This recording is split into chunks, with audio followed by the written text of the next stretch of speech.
ચલો મિત્રો હવે આપણે ગુજકેટ 2017 નો એક બીજો દાખલો લઈએ છે. ગુજકેટ છે 2017. ચલો એમાં આવું આપ્યું છે પાણીનો મોલર ઉન્નયન અચળાંક એટલે Kb આપેલો છે. Kb બરાબર 2.2 kelvin kilogram mall inverse. 2.2 kelvin kilogram mall inverse છે. નીચેના પૈકી કયા દ્રાવણનું ઉત્કલન બિંદુ એવું પૂછ્યું છે. કયા દ્રાવણનું ઉત્કલન બિંદુ 102.2 ડિગ્રી સેલ્સિયસ થશે આવું પૂછ્યું છે. ચલો અહીંયા વિકલ્પ આપેલા છે. A 1 molar glucose. ચલો બી આપેલું છે જેમાં 1 મોલર NaCl. ચલો સી આપેલું છે એમાં 1 મોલર NaCl અને ડી આપેલું છે એમાં 1 મોલર એસિડિક એસિડ આપેલો છે CH3COOH. મિત્રો અહીં આપણને આ ઉત્કલન બિંદુ આપેલું છે. હવે ઉત્કલન બિંદુની વાત હોય ત્યારે મોલારિટીની જ વાત આવે, મોલારિટી ન આવે. એટલે આ વિકલ્પ નીકળી ગયો. જો આમાં મોલારિટી છે, આ વિકલ્પ નીકળી ગયો. ચલો હવે પહેલા આપણે ડેલ્ટા TF ગણી કાઢીએ. તો ડેલ્ટા TB તો ડેલ્ટા TB બરાબર શું થવાનું? TB TB0. ચલો આપણને TB આપેલું છે 102.2 તો આ 102.2 માઈનસ TB0 આપણે સેલ્સિયસમાં લઈએ છે 100 તો બરાબર શું થઈ ગયું મિત્રો? 2.2 ડિગ્રી સેલ્સિયસ પણ કહી શકાશે, કેલ્વિન પણ કહી શકાશે. તો આપણે પહેલા ડેલ્ટા TB શોધી કાઢ્યું. જે ઉત્કલન બિંદુ ઉન્નયન છે એ 2.2 ડિગ્રી સેલ્સિયસ છે. હવે આપણે અહીં NaCl છે, એસિટિક એસિડ છે, આ બંનેમાં I બરાબર 2 થવાનું કારણ કે તો આયનીકરણ થાય. આમાં Na+Cl-, આમાં થવાનું CH3CO- H+.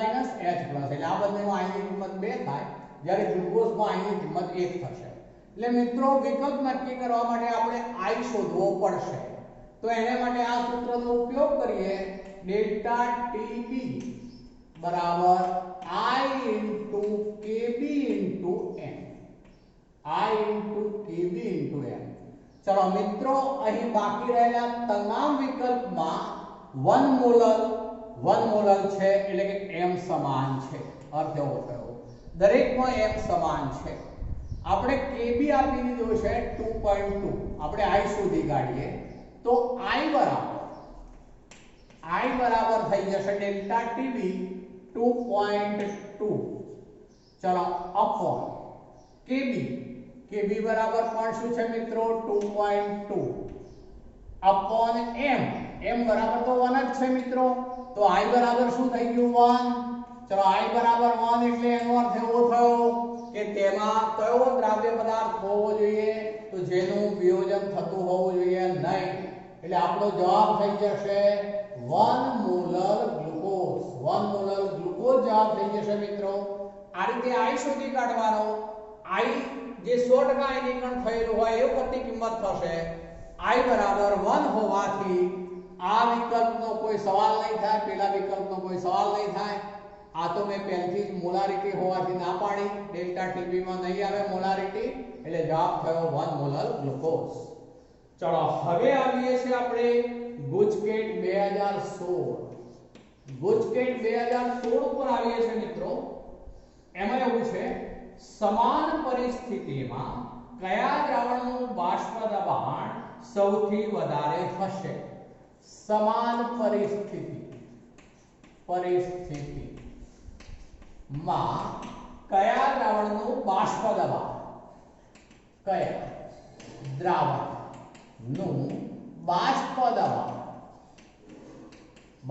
દબાણ સૌથી વધારે હશે આવું પૂછ્યું છે. સૌથી વધારે હશે. ચલો મિત્રો હવે અહીંયા વિકલ્પ આવા આપેલા છે એ છે 0.1 મોલર આપેલું છે આપણને NaCl, બીજું બી આપ્યું છે 0.1 મોલર FeCl3, ત્રીજું સી આપ્યું છે મિત્રો 0.1 મોલર BaCl2 અને ચોથું ડી આપ્યું છે 0.1 મોલર યુરિયા. મિત્રો અહીં દરેકની મોલારિટી સમાન છે. જુઓ 0.1 મોલર દરેકની મોલારિટી તો સમાન છે પહેલી વાર, પણ તફાવત ક્યાં પડશે બોલું છું. જુઓ મિત્રો NaCl 100% આયનીકરણ થાય ત્યારે I બરાબર 2 થાય, FeCl3 100% આયનીકરણ થાય ત્યારે I બરાબર 4 થાય, BaCl2 100% આયનીકરણ થાય ત્યારે I બરાબર 3 થાય, યુરિયા 100% આયનીકરણ થાય એમાં સવાલ જ નહીં થાય મિત્રો, બરોબર ને, એનું આયનીકરણ જ ના થાય એટલે I બરાબર એમાં શું રહે 1 જ. હવે મિત્રો દરેકના I જુદા જુદા છે, અર્થ એવું થયું સમાન પરિસ્થિતિ એટલે પરિસ્થિતિ સમાન છે, કયા દ્રાવણનું બાષ્પ દબાણ સૌથી વધારે હશે. હવે મિત્રો આ બાષ્પ દબાણ એટલે આપણે રાઉટના નિયમ પર આધારિત પોઈન્ટ ઉપર છે જવાબ, તો હું આવું લખું છું. જુઓ P01 P1 upon P01 બરાબર હું I મૂકી દઉં છું W2/M2 ઇન્ટુ યાદ કરો મિત્રો તો M1/W1 આપણું આ સૂત્ર છે આમ તો મિત્રો. હવે અહીં હું માનો કે આ બાજુ જે સંખ્યા છે એમાં હું 1000 વડે ગુણી દઉં, આ બાજુ પણ 1000 અચળ સંખ્યા વડે ગુણી દઉં તો કોઈ ફેર નહીં પડે, બંને બાજુ 1000 વડે ગુણતા. આને હું ડેલ્ટા P કહું છું, ડેલ્ટા P. ચલો અહીંયા હું ફરીથી બોલું છું, આ P0 અહીંયા ગુણાંકમાં લઈ જઈએ જે અચળાંકમાં જતો રહેશે. આને હું 1000 વડે ગુણ્યા બાદ એને હું મોલાલિટી સ્વરૂપે લઈ જાઉં તો delta P is proportional to M થશે મિત્રો. પણ અહીંયા મોલાલિટી તો દરેકની સરખી છે માટે delta P is proportional to આપણે I હોવાથી I કહીશું મિત્રો. મોલાલિટી તો દરેકની સમાન છે એટલે ફેર પડવાનો નથી, delta P is proportional to I. અર્થ એવો થયો કે બાષ્પ દબાણમાં થતો જે ઘટાડો છે એ I ના સમપ્રમાણમાં છે. અર્થ એવો થશે કે જેનો I સૌથી ઓછો હશે તેમાં ડેલ્ટા P સૌથી ઓછો હશે. મિત્રો સમજજો, જેમાં I સૌથી ઓછો, ફરીથી એક વખત બોલું છું, આ હું અહીંયા અચળાંકમાં ગણી દઉં છું, આ માનો કે આ બાજુ આ જગ્યા અચળાંકમાં ગણી લઈએ તો હવે ચાલો આ બાજુ લઈ આવું છું ગુણ્યા P01 આ બાજુ લઈ આવ્યો, આ બધું જ અચળ કિંમતમાં આપણે ગણી લઈશું. તો હવે આનું તફાવત એટલે delta P is proportional to I. જેનો I વધુ એનો ડેલ્ટા P વધુ, જેનો I ઓછો તેનો ડેલ્ટા P ઓછો. હવે મિત્રો ડેલ્ટા P ઓછો ક્યારે થાય યાદ કરો તો આ બેનો તફાવત ઓછો, એટલે આ દ્રાવણનું બાષ્પ દબાણ કેવું હોવું જોઈએ સૌથી વધુ. મિત્રો વિચારો, I સૌથી નાનો માટે ડેલ્ટા P જે છે એનું મૂલ્ય પણ નાનું. ચલો ડેલ્ટા P નાનો ક્યારે થાય તો આ અચળ કિંમત છે એમાંથી આ બાદ કરવાના થાય એ મોટી કિંમત હોય, મોટી કિંમત ત્યારે ડેલ્ટા P નાનો થાય. માટે મિત્રો અહીંયા જવાબ કયો આવશે હવે સમજો, I નાનો ડેલ્ટા P નાનો તો P1 સૌથી વધુ એટલે કે દ્રાવણનું બાષ્પ દબાણ સૌથી વધારે માટે જવાબ થશે મિત્રો યુરિયા. આપણો જવાબ છે 0.1 મોલર યુરિયા થશે મિત્રો. મેં કેવી રીતે અર્થઘટન કર્યું ફરીથી એક વખત બોલું છું, મેં રાઉટના નિયમનો ઉપયોગ કર્યો, અહીંયા I મૂકી દીધું, અહીંથી P01 જે હતો એ અચળ કિંમત હોય એટલે હું આ બાજુ લઈ જાઉં છું. આ બધી કિંમતો અચળ છે, દરેકમાં મોલારિટી સરખી છે એટલે આપણે અચળ લઈ શકીશું. માટે delta P is proportional to I થાય, જેનો I નાનો તેનો ડેલ્ટા પી ઓછો, પણ ડેલ્ટા પી ઓછો હોય તો આ બેનો તફાવત લેવાનો છે મિત્રો, માટે એ વખતે P1 ની કિંમત સૌથી વધુ થવાની, માટે દ્રાવણનું બાષ્પ દબાણ સૌથી વધારે હોય, માટે જવાબ આવશે આપણો યુરિયા, કારણ કે તેમાં આયુ સૌથી નાનું છે. ચલો તો મિત્રો આ 2016 નો દાખલો છે 0.1 મોલર યુરિયા. ચલો હવે ગુજકેટ 2016 ઉપર આવીએ છે મિત્રો. એમાં બે નાના શોર્ટ પોઈન્ટ છે. નીચેના પૈકી કયા દ્રાવણને ગરમ કરતા દ્રાવ્યની દ્રાવ્યતા ઘટે છે? દ્રાવ્યતા ઘટે, દ્રાવ્યતા ઘટે છે ક્યારે? ગરમ કરતા, ગરમ કરતા, ગરમ કરતા દ્રાવ્યતા ઘટે. મિત્રો વિકલ્પ આવા આપેલા છે.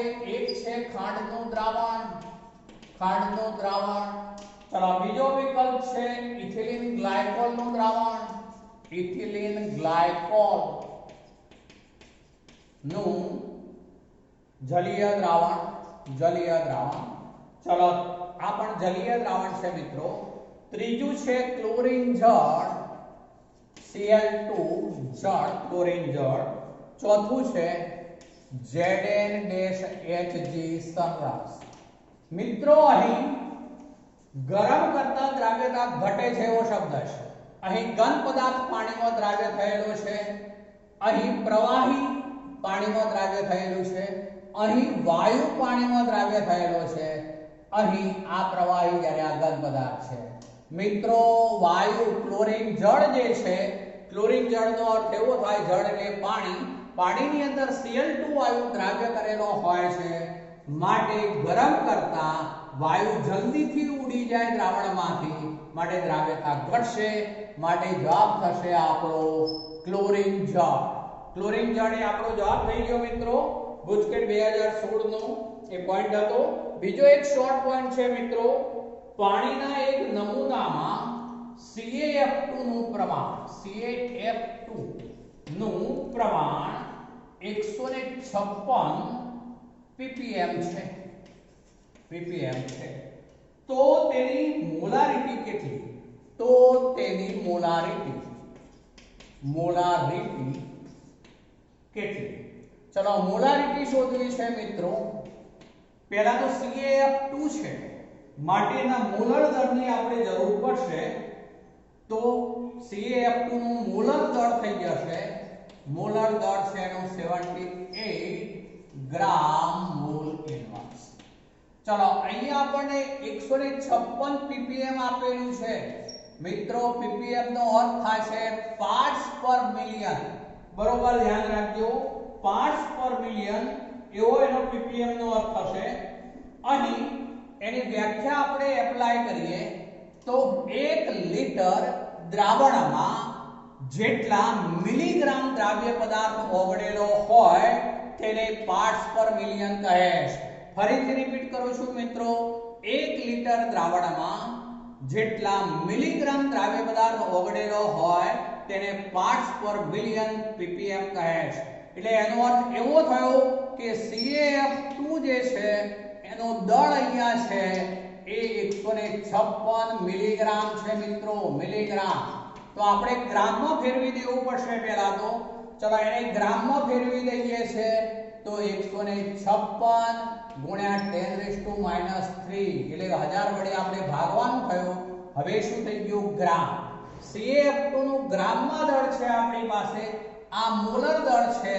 તો હવે આપણે મોલ શોધી કાઢીએ તો દળ ભાગ્યા મોલર દળ.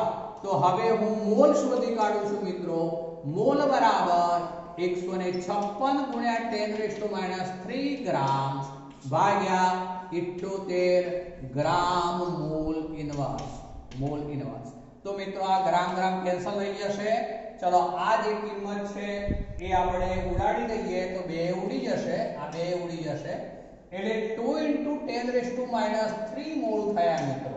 2 × 10⁻³ મોલ જે 1 લીટર દ્રાવણમાં દ્રાવ્ય છે, 1 લીટર દ્રાવણમાં દ્રાવ્ય છે. માટે મિત્રો આ જે શું થઈ જશે એની મોલાલિટી. માટે આપણે જવાબ થઈ ગયો 2 × 10⁻³ હવે કહેવાશે કેપિટલ M. આ મોલ હતા, આ મોલારિટી ગણીશું કારણ કે 1 લિટર દ્રાવણમાં આટલા મોલ દ્રાવ્ય છે એટલા માટે. એટલે 2 × 10⁻³ મોલર એ આપણો જવાબ થશે. જે વિકલ્પમાં જવાબ તરીકે આપણે આવું આપેલું છે 0.002 મોલર. આ આપણો જવાબ થયો મિત્રો 0.002 મોલર.